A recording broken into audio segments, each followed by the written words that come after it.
Hi, and welcome to Living in the Moment, a short video series where I take you, the viewer, on an experience-filled journey. So today I decided to venture beyond city limits, and I went 2 towns over to a flea market. Now this flea market is the one that I went to all the time as a kid, so I have a specific nostalgic connection. Every time I go there, I feel like I'm home, and I kind of want to show you guys why I see this place as home. Now, a little disclaimer before I begin. This is a place of business, and each stall has a different person with a different business, and they have their own sets of rules. There are some instances where I could not film. I was not allowed to. I was asked to leave, so I'm going to try my best with what I was able to film. Other than that, let's go ahead and get started. Now, one of the things that I wasn't able to film too much of was the food. This was sort of out of respect for people who were eating. I didn't want to shove a camera in their face. I didn't want these customers to get suspicious as to why I was doing so. And I didn't want to bother any cooks asking them, can I record you doing this? Because they're too busy trying to fulfill orders. So that's one thing that, I wasn't able to film, but I still do want to talk about it. Now, the food here can range from anything. You've got hot dogs, you've got pastries, you have fruits and vegetables. There's this guy who would peel coconuts and sell them. The food really is a very big part of it. The first thing you notice when you get here is that you smell the food. You smell the charcoal, you smell the grilling meat, you smell the sweetness of the churros. You smell all of this great food. Now, there are places that sell produce. They sell fruits and vegetables and stuff straight from the places where they pick it from. They show up on a big truck, all in bulk, and then they lay it out and they sell it to you. Kind of like going to the grocery store. Except the fruit and vegetables here, they taste so much fresher. The cucumbers have more of a crunch to them. The melon and the mango are always super sweet. And they also have free samples for any patrons wanting to try. They just sprinkle them in chili powder and lay them out, and if people like it, hopefully they'll buy, a bag or 2 of these things.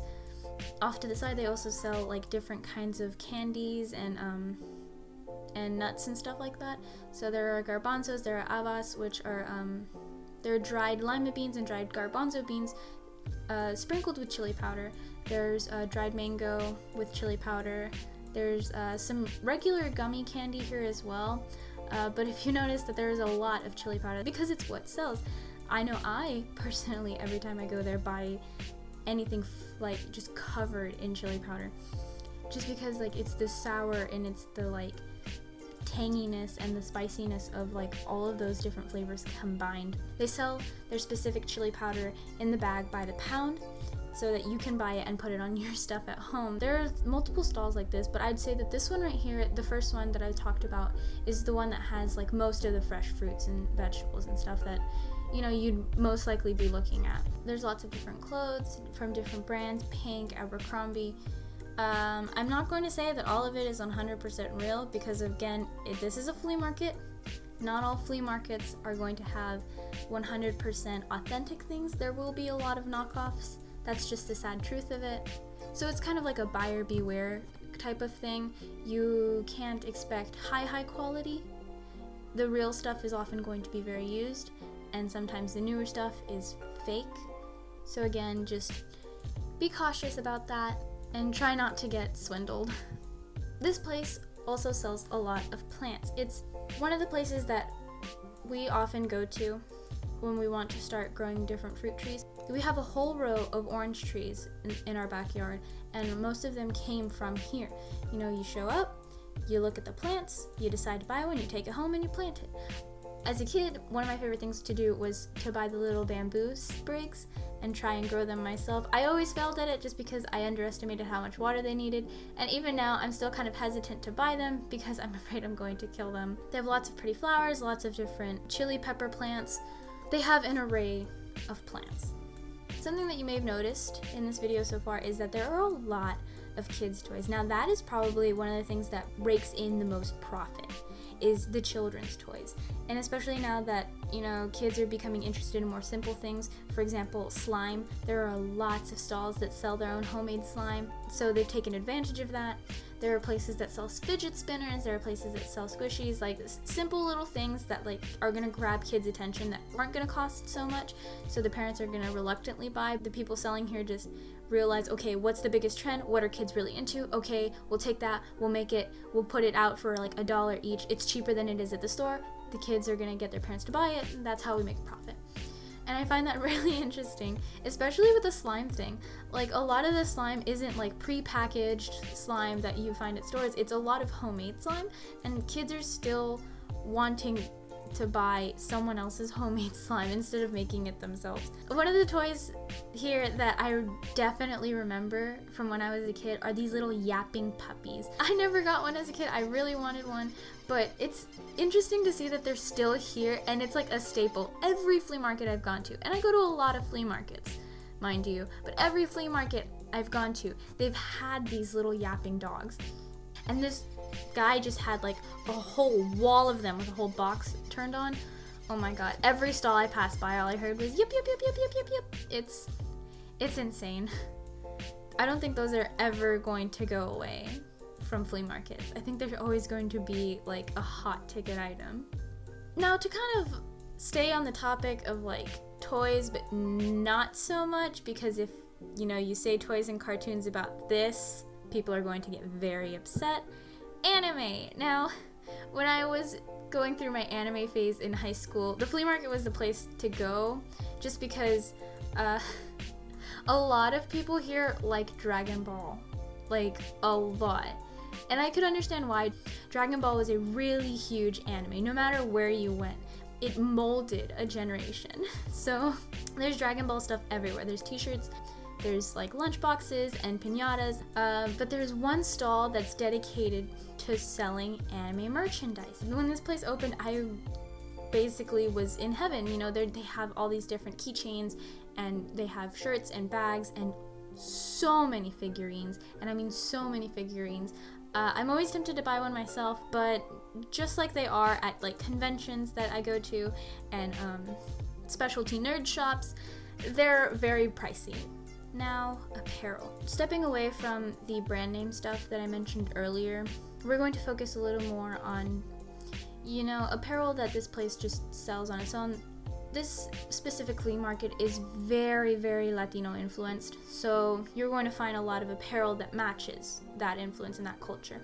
Now, speaking of just general apparel, there are a lot of pants and skirts and dresses, in like displayed in like a boutique style fashion. And there's also a lot of apparel that comes from Mexico. For example, the fancy embroidered tunic type shirts, the aprons with all the pretty little stitchings and designs. A lot of the other apparel from Mexico would be the cowboy hats and the belts and the boots, because when you're going to a party, you always gotta show up with your boots and your hat. That's like the rule. Whether it's a wedding or a 15 or your uncle's throwing a barbecue, you gotta show up with your boots, your hat, and your belt. And this place has got you covered. To go along with your apparel, this place also sells lots of jewelry. Now, jewelry ranges from rings to bracelets to necklaces to earrings, different types. You want silver, you want gold, you want this rock, you want that rock. I'm not going to say that all of it's real, some of it's probably fake, but I can personally say that every single golden chain that was bought for me as a child, the necklace, the bracelet, the rings, had it all. It was great. They were all gold.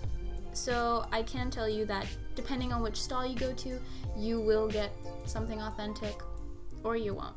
It's again one of those buyer beware moments. Now, apparently this used to be an antique center. I'm sensing a pattern.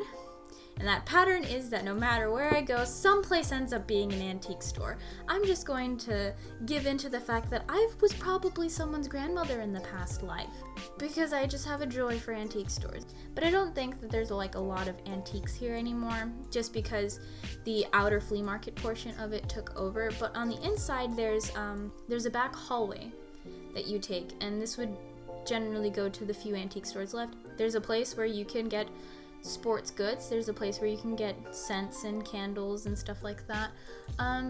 But this is also the area where more of the video games stalls are. And that's a very big interest of mine.